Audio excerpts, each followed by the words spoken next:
Vicky, good morning and thanks so much for your time. And just speaking to all the specialists and experts that we've heard from so far this morning, we talk about as we get older, the loss of muscle mass, the impact on our bones and our joints as well. So as a biokineticist, I want you first to start off with, how this actually affects our ability to move and do the things that we might have been doing 20 years ago, especially when we entered this age, which is in our 60s and above. Well, firstly, I don't think 60s are at all our old age group. I agree with you, yeah. More to our 70 years old. So it's important for them to, as they get older, to maintain their mobility and their strength. And then, as you rightly said, to make sure that they can do the activities of daily living. As they also get older, they tend to do less. And what's that saying? If you don't use it, you lose it. So I would say functional training for them is more beneficial. Start with small things throughout the day. Make sure that even if you're struggling to walk, that you do small bouts of little walking sessions. Rather do 2 10-minute easy strolls, one in the morning, one in the afternoon, than try and push yourself to mentally do a 20-minute walk. And physically, it's also going to be quite challenging. So break up your cardiovascular aspect. That's my one recommendation.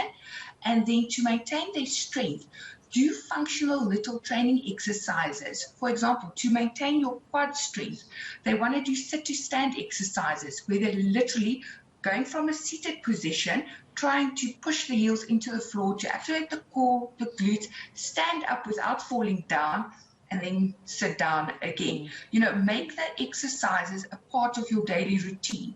For example, when you're waiting for the kettle to boil, the microwave or whatever, try and stand on one leg. That's going to improve your balance, your proprioception. It's a very good way to do a fall prevention exercise during your activities of daily living.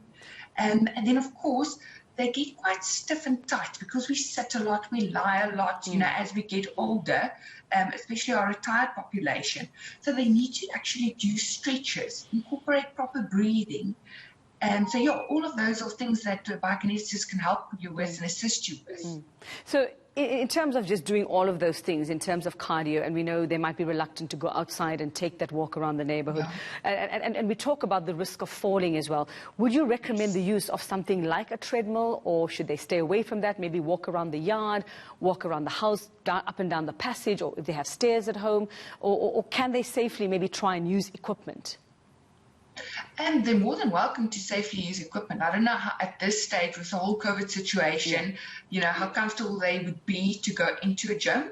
And it is definitely the safer option if you've got a treadmill at home or stationary bike at home to do that. But in saying that, just walking around your complex, walking up and down to the gate, we've seen people do remarkable things during lockdown at their homes. So home training is definitely a very good option for a geriatric person. And the fall prevention, as I said, does play a big role if they can work on their proprioception and their balance. And before they attempt to do too much cardio, that would also be beneficial for them. Well, in terms of sort of keeping fit and sort of doing the things that would help you sort of even get stronger at a time where people think you are getting weaker. What about things like Pilates and yoga, things that are low impact? Excellent. Are those fine, or are there cautions around that as well? They will definitely, depending on the patient's history, previous injuries.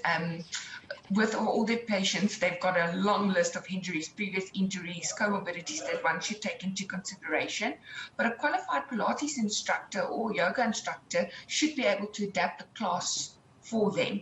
And those are fantastic ways of strengthening the core, making sure that they're engaging the glutes, improving their flexibility, the social component of a class like that. Yes, it will now be with COVID, restricted to smaller classes, but I think the social component is also quite good for them. So, I would highly recommend a Pilates or yoga class. All right, thanks very much, Biokineticist Vicky van der Merwe. You don't need to slow down as you might think you need to do when it comes to your more senior years now.